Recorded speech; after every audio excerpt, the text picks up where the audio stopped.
우리 모든 사람들이 행복을 추구하는데 그 행복이라는 것은 여유로울 때, 여유에서 오는 거예요. 여러분 가만히 생각해 보면 팍팍할 때는 행복하지 않습니다. 여유를 가질 때, 그때 우리 마음의 공간에 행복이라는 것이 찾아오게 되는 것이죠. 근데 이 여유, 우리 주제 여유, 이 여유라는 것은 두 가지 경우에 여유가 생겨요. 첫 번째는 자신의 역량을 높이는 거예요. 파워를 높이는 겁니다.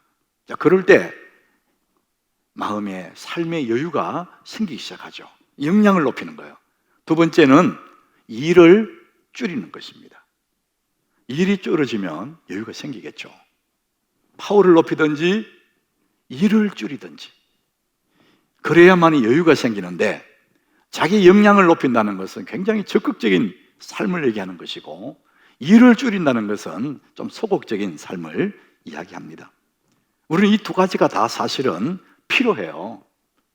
우리 지난 5월 달에 우리 교회 다녀가셨던 김영석 교수님, 100년을 살아보니 102세 된 그분이, 저는 그분 곁에서 80분을 이렇게 대화를 하며 녹화를 했지 않습니까?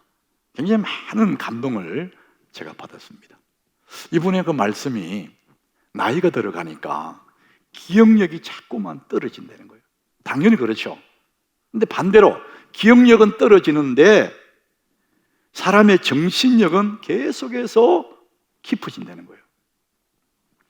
그러시면서 하시는 말씀이 성장하는 사람은 더 행복하다, 이렇게 말씀하세요.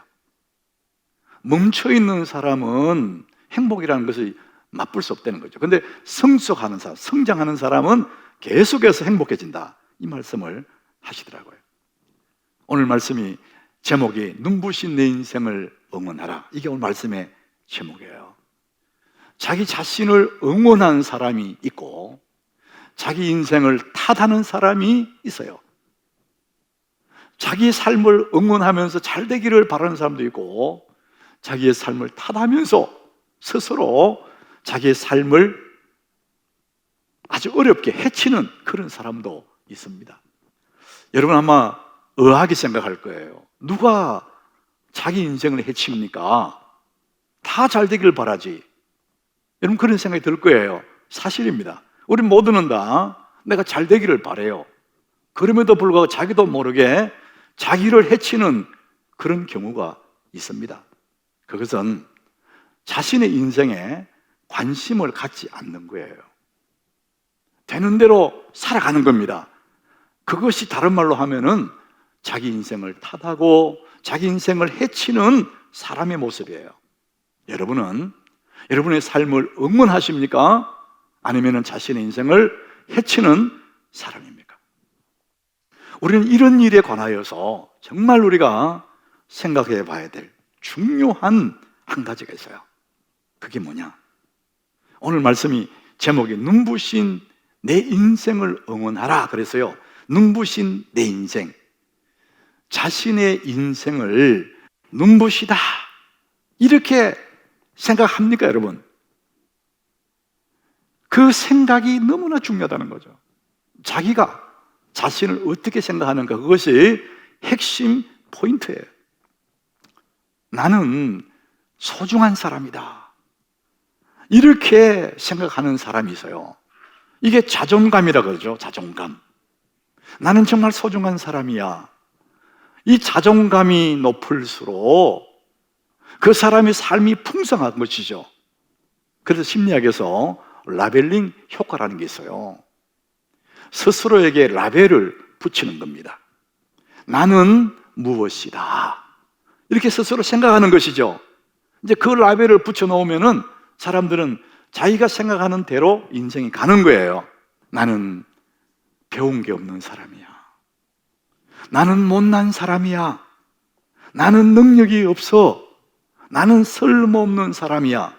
자기도 모르게 생각 속에 자기에 대해서 라벨을 딱 붙여버리면은 자기 삶은 그 한계 속에 갇히게 되는 겁니다. 자기 스스로를 한계에 가두어버리는 것이죠. 그래서 그 속에, 그 한계 속에 살아가게 됩니다. 그러므로 하나님이 우리를 향한 멋진 계획들을 우리가 다 가두어 놓고 발휘하지 못하도록 만들어버리는 것이죠. 하나님 주신 무한한 능력이 내 속에 잠들어버리는 것입니다. 그래서 스스로를 지극히 평범한 사람으로 전락시키는 것이 다른 사람 아니라 스스로 자기 자신이라는 것이죠. 내가 나를 누구라고 생각하느냐, 이게 굉장히 중요합니다. 오늘 이 본문에 나오는 야베스라는 사람, 이 사람이 자기를 어떻게 생각하는지 오늘 말씀에 기록하고 있습니다. 오늘 9절 말씀입니다. 야베스는 그의 형제보다 귀중한 자라고까지. 야베스라는 사람이 어떤 사람이냐, 그의 형제보다 귀중한 자라고 기록하고 있습니다. 그런데 이 세번역 성경에 보면은 이렇게 말합니다. 야베스는 그의 가족들 중에서 가장 존경을 받았는데, 귀중한 사람을 소중한 사람으로 우리 표현할 수도 있는데 세번역에서는 존경받는 사람, 이렇게 번역을 했습니다. 그 야베스는 사실은 굉장히 존경받는 사람이었다는 것이죠. 귀중한 사람이라는 겁니다. 이게 야베스 본인이 생각하고 있는 자신의 자존감이라는 거예요. 그런데 야베스는 사실 존귀한 자라고 생각할 처지가 아니에요. 우리가 아는 대로. 오늘 이 말씀 보니까 야베스는 그의 형제보다 귀중한 자 이렇게 말했는데 그 뒤에 보니까 그의 어머니가 이름을 지었다는 거죠. 엄마가 이름을 지었다는 거죠. 엄마가 뭐라고 지었느냐? 야베스다. 아이가 태어날 때 우리나라에서는 아무나 못 지을 수도 있는 것인데 그 당시의 유대 사회 속에서는 아이가 태어나면 그 아이 이름은 아빠가 짓는데요.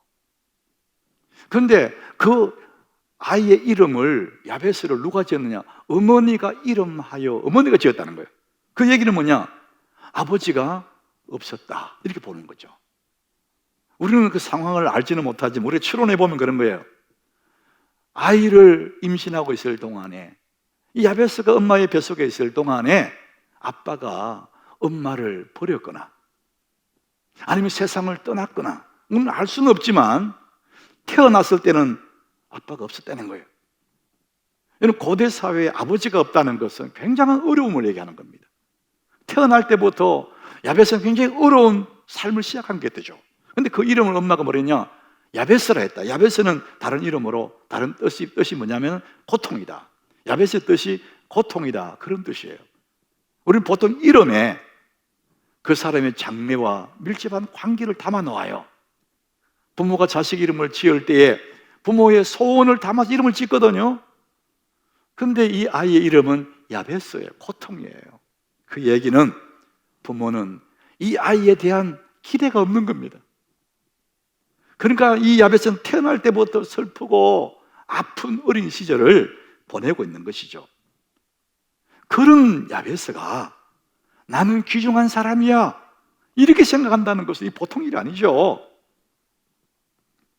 자기가 귀중하다고 생각하면 귀중한 사람처럼 살아가게 돼요. 근데 쓸모없는 사람이다, 이렇게 생각하는 사람들은 자기가 쓸모없기 때문에 자기를 아무렇게나 방치해버리는 거예요. 여러분, 가정에 귀한 것은 정말 소중하게 간직하지 않습니까? 근데 귀하지 않는 것은 아무거나 막 던져버려요. 내가 나를 어떻게 생각하냐에 따라서 내 인생이 달라진다는 것이죠. 우리 한 사람 한 사람은 세상적인 가치관을 두고 보면 그렇게 뛰어난 존재 아닐 수도 있습니다. 야베스처럼. 그러나 예수 안에서 우리 자신들을 바라보면, 예수의 눈으로 하나님 우리를 바라볼 때 우리는 너무나 소중한 존재라는 것이요, 정말 귀한 존재고 소중한 존재고 너무너무 존귀한 존재라는 것이죠. 그래서 스바냐 3장 17절에 그런 말씀합니다. 하나님이 우리를 바라보시는 그 마음을 얘기하는 것이죠. 너희 하나님 여호와가 너희 가운데 계시니 그는 구원을 베푸실 전능자시라. 그가 너로 말미암아 기쁨을 이기지 못하시며 너를 잠잠히 사랑하시며 너로 말미암아 즐거이 부르며 기뻐하시리라 하리로다. 하나님 너무 기쁘다는 거예요. 나를 보시면서 하나님은 너무나 행복하다는 거예요. 우리는 정말 존귀한 존재라는 것이죠. 그래서 우리는 예수의 눈으로 바라볼 때 우리는 정말 눈부신 인생을 살아갈 수가 있고 정말 소중한 사람이라는 것이죠. 눈부신 내 인생을 응원하라. 여러분, 오늘 말씀의 제목입니다. 야베스라는 사람, 이름은 고통이지만 야베스의 인생을 요약하면 이렇게 되죠. 그는 고통스럽게 세상에 태어났으나 존경받는 사람이 되었다. 이렇게 요약할 수 있습니다. 야베스는 존귀한 사람이 나오잖아요. 그래서 야베스의 인생 목표는 돈을 많이 버는 사람이 아니고 성공한 유명한 사람 되는 것이 아니라 야베스의 인생 목표는 존경받는 사람. 우리 그렇게 요약할 수 있겠죠. 우리는 돈을 많이 벌면은 존경받을 거야, 이렇게 생각하는 사람이 있어요. 성공하면 존경받을 거야, 이렇게 생각하는 사람도 있는데, 사실 여러분, 돈을 번다고 성공했다고 존경받는 게 아니에요. 여러분, 존경을 받으려면 정말 중요한 두 가지 조건이 있습니다. 돈 많다고 존경하지 않아요.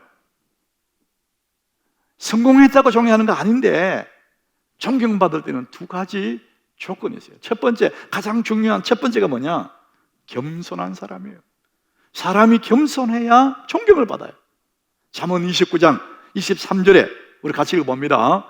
사람이 교만하면 낮아지게 되겠고 마음이 겸손하면 영예를 얻으리라. 이런 보물 같은 말씀이에요. 사람이 교만하면 낮아진대요. 그러나 마음이 겸손하면, 마음의 태도를, 자세를 낮추는 거죠. 마음이 겸손하면 영예를 얻으리라 그랬습니다. 이게 존경받는 사람의 첫 번째 조건이에요. 여러분, 두 번째 존경받는 사람 조건, 우리는 이걸 꼭 기억해야 됩니다. 진실한 사람이에요. 믿을 수 있는 사람, 이런 사람이 존경받아요. 상황에 따라 말을 바꿔버리는 사람을 절대 존경할 수 없습니다. 진실한 사람, 어떤 일이 있어도 그 사람이 올곧고 진실한 사람. 작은 이익 때문에 우정도 깨고 오랜 친구 사이도 깨버리고 이익 쫓아가는 사람이 있어요. 이런 사람 존경 못 받습니다. 진실하지 않는 거죠. 코린 바레트라는 사람이 이런 얘기해요. 돈이나 직위를 얻기 위해 일하지 말라. 나는 언제나 명분을 얻기 위해 일한다. 이 사람 인생 모토가 뭐냐? 명분을 위해 산다는, 명분. 돈 때문에 친구 우정을 깨버리고 이익 때문에, 자기 이익 때문에 오랜 관계를 깨버리는, 그게 아니라 돈이나 직위를 위해서 사는 것이 아니고 명분을 얻기 위해 산다는. 에서와 야곱이 이런 얘기를 하는 것이죠. 창세기 25장 34절에 보니까 이 에서와 야곱 얘기가 나와요. 야곱이 떡과 반죽을 에서에게 줬어요. 에서가 먹으며 마시고 일어나 갔으니 에서가 장자의 명분을 가볍게 여기었더라. 에서는 배고프다고 당장 눈앞에 이게 팥죽 한 그릇 먹고 장자의 명분을 동생에게 팔아버리는 거예요. 장자의 명분을 가볍게 여겼어요. 얼마나 어리석은 인생이냐고. 이 장자의 명분, 그 시대의 장자의 명분은 영적인 부분이고 축복과 연결되어 있는 부분인데, 팥죽 한 그릇, 눈앞의 이익 때문에 이것을 가차없이 버리는 거예요. 사랑하는 여러분, 우리가 평생에 우리가 지켜야 할 게 뭡니까? 성도라는 명분이에요. 잠언서에 보면 이런 말씀합니다. 22장 1절에 오늘 본문 두 개를 읽었잖아요. 우리 같이 읽어봅니다. 많은 재물보다 명예를 택할 것이요 은이나 금보다 은총을 더욱 택할 것이니라. 많은 재물보다도 명분, 이게 더 중요하다는 거예요. 근데 사람들은요, 이런 장자의 명분, 에서처럼 그냥 버리는 거예요. 눈앞이 조그만 이익 생기면 버리는 거예요. 이런 사람 존경 못 받아요. 우리 일생이 다가도록 잊지 말아야 할 것 하나가 있습니다. 하나님 자녀라는 명분이에요. 나는 하나님의 자녀다. 이 명분을 지켜야 된다는 것입니다. 우리 한번 따라갑시다. 나는 하나님의 자녀다. 우리의 이 신분, 이 존귀한 장자의 명분, 나는 하나님의 자녀라는 이 명분을 우리는 지켜야 되는 것이죠. 눈앞의 이익 때문에, 팥죽 한 그릇 때문에 성도의 명분을 팔아버리는 그런 어리석은 사람이 되면 안 된다는 것입니다. 우리가 장자의 명분, 나는 하나님의 자녀라는 명분이 있기 때문에 오늘도 내 인생은 눈이 부시는 거예요. 여러분, 이 명분을 지키시기를 바랍니다. 야베스는 적어도 돈을 많이 벌거나 성공하거나 유명한 사람 되는 것이 아니라 존귀한 사람, 존경받는 사람, 그 사람으로 살았다는 거예요. 그래서 우리 인생은 오늘도 나는 하나님의 자녀다, 이 장자의 명분을 가지고 이 시대 속에서 자신을 응원해서 더 아름답게 만들어가는 것입니다. 우리가 어떻게 자기를 응원할까? 어떻게 내 인생을 응원하면 좋을까? 저는 여러분에게 말씀드리고 싶어요. 10년 후에 명함을 준비하라. 이게 책 제목이기도 한데 저는 참 그 책 제목 자체가 가슴을 뛰더라고요. 10년 후에 명함을 준비하라. 오늘 내가 회사에 뭐다, 내가 하는 일, 이걸 요약해서 명함이라는 그곳에 올려놓지 않습니까? 자, 그런데 지금에 가지고 있는 나의 이 포지션이 10년 후에도 그대로 가고 싶냐? 아무도 없잖아요. 자, 그래서 10년 후에 내가 원하는, 내가 되고 싶은 미래, 그 10년 후의 명함을 한번 준비해 보는 것이 얼마나 가슴 뛰는 일일까? 야베스는 그런 사람이에요. 주변을 둘러봐도 온통 미래가 보이잖아요. 그런 가운데서 오늘 본문 10절에 보니까 야베스가 이스라엘 하나님께 아뢰어 이르되 주께서 내게 복을 주시려거든. 미래형이에요. 지금은 고통이에요. 지금은 아무것도 아니에요. 그런데 주께서 내게 복을 주시려거든. 되고 싶은 미래를 생각하는 거예요. 되고 싶은 미래를 하나님께 올려드리는 것입니다. 여러분, 이런 미래를 상상하고 꿈을 꾸는 이것이 바로 자기를 응원하는 거예요. 자기 인생을 응원하는 거예요. 아무 생각 없이 되는 대로 살아간다. 그 자기 인생을 응원하는 사람이 아니에요. 되고 싶은 미래, 바라는 미래를 하나님께 올려드리는 거예요. 시편 31장 15절에 보니까 이런 말씀이 있어요. 우리 같이 읽어봅니다. 나의 앞날이 주의 손에 있사오니 내 원수들과 나를 핍박하는 자들의 손에서 나를 건져 주소서. 내 원수들과 나를 핍박하는 자들의 손에서 나를 건져. 이 고백은 다윗의 고백이에요. 다윗이 정말 죽을 지경이었거든요. 사울에게 쫓겨다니잖아요. 지명수배 받은 거예요.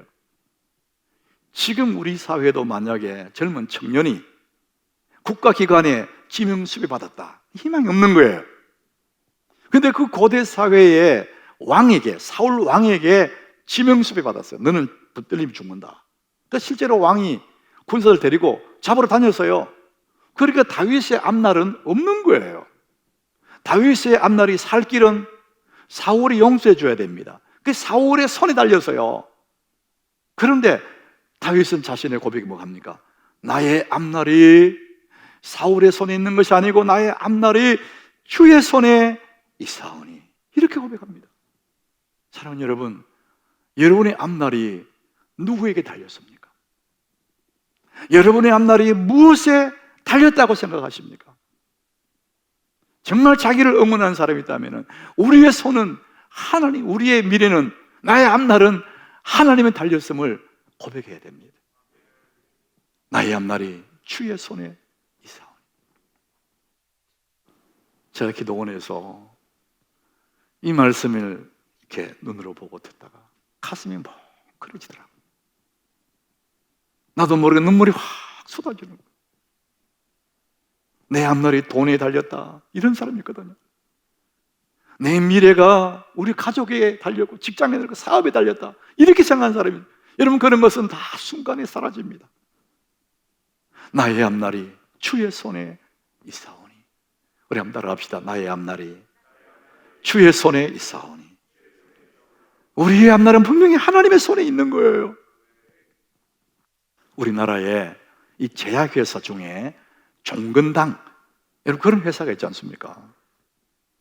그 회사의 심볼 마크가 종입니다. 종. 우리 교회 십자가 종탑 맨 꼭대기 십자가의 그 아래쪽에 황금 종이 있어요. 노란 황금. 못 보신 분들 많을 거예요. 한 번도 못 본 사람들. 우리 아이들이 종이 어떻게 생긴지 모르는 사람도 있습니다. 알려주세요. 한번 쳐다보세요. 거기에 노란 황금 종이 있습니다. 이 종근당, 이 회사 심볼이 종근당, 이름도 종근당이고 종으로 한 이유가, 그게는 사연이 있다고 합니다. 옛날에 서대문 영천시장, 서대문에 지금도 영천시장이 있대요. 제가 검색해 보니까 그 영천시장에 콩나물 장수 아줌마들이 많이 있었답니다. 콩나물을 이고 콩나물을 내다 파는.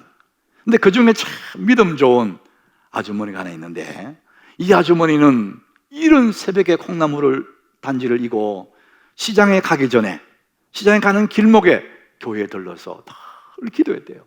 그 기도의 제목은 오직 한 가지: 우리 아들 잘 자라서 하나님의 일을 하게 해달라고, 올곧게 믿음으로 잘 자라서 하나님께 서임받는 자식이 되게 해달라고 엄마는 늘 콩나물 장사 엄마는 기도했다는 거예요. 세월이 흘러서 엄마의 기도대로 그 아들이 이 제약회사를 일구은 거예요. 그래서 이름을 종근당이라 만들고 그 회사 심볼 마크를 종으로 한 이유가 뭐냐? 엄마가 늘 새벽에 기도하던, 옛날에 새벽 종소리 있잖아요. 그 종을 생각하고 엄마의 새벽 기도 그 생각하면서 회사의 심볼을 종으로 만들었다는 것입니다. 그 얘기는 이 종이라는 것이 바로 새벽 기도를 상징하는 거랍니다. 그의 엄마도, 그분에게도 자신들의 앞날이 하나님의 손에 있음을 믿은 사람들이에요. 그러니까 그것을 바라보고 주님께 기도하는 거 아닙니까? 자신의 앞날이 주님의 손에 있다고 믿는 사람들은 그 주님께 자기의 앞날을 부탁하게 되죠. 내 자녀의 앞날도 부탁하게 되겠죠. 야베스는 자신의 앞날이 하나님께 달렸다고 믿었던 사람이에요. 그래서 10절을 한번 다시 보세요. 야베스가 이스라엘 하나님께 아뢰어 이르되, 하나님께 달려서니 하나님께 기도하죠. 이스라엘의 하나님께 자기 인생을 맡기는 거예요. 그 하반절의 마지막 부분에 하나님이 그가 구하는 것을 허락하셨더라. 구한 것을 허락하셨더라. 구해야 주시잖아요. 구한 것을 허락하셨더라. 하나님께 구하면은 하나님이 허락하십니다. 우리의 앞날이 주님께 달렸다면 주님께 구하게 되고, 하나님은 그 구한 것을 허락하신다는 것이죠. 그래서 지금 참 어려울 때지만 우리는 다른 생각에 흔들리지 마시고 이럴 때일수록 더욱더 하나님께 기도에 힘쓰시기를 바랍니다. 성경에는 나오지 못하지만 우리 매일매일 있는 그곳에 성경을 향하여 창문을 열어놓고 하루에 3번씩 기도한 다니엘 같이 우리는 기도해야 되는 거예요. 이럴 때일수록 기도할 때입니다. 사람들이 막 이런저런 말들 때문에 우리 마음이 막 불을 지르고 분노하잖아요. 여러분, 그러면 손해봐요. 우리의 앞날이 이 정권이나 정치에 있는 게 아니에요. 우리의 앞날이 사람의 손에 있지 않습니다. 우리의 앞날이 주의 손에 있기 때문에 우리는 그분을 바라보고 기도하는 것이죠. 자신을 응원하는 최고의 방법은 하나님께 구하는 것입니다. 그럴 때 하나님은 우리에게 구한 것을 허락하셨더라. 사랑하는 우리 하나님교회 교우 여러분, 어려우면 어려울수록 우리는 더욱더 주님을 바라보는 거예요. 이 삶의 시간 속에 하나님 뭘 원하시지? 하나님의 뜻만 이루어지도록 우리 주님을 바라보는 거예요. 우리의 앞날이 주의 손에 있기에 오늘 우리가 눈을 들어 주님 바라보고 주님께 구함으로 이 어려운 시대에 믿음으로 승리하시기를 예수님 이름으로 축복합니다.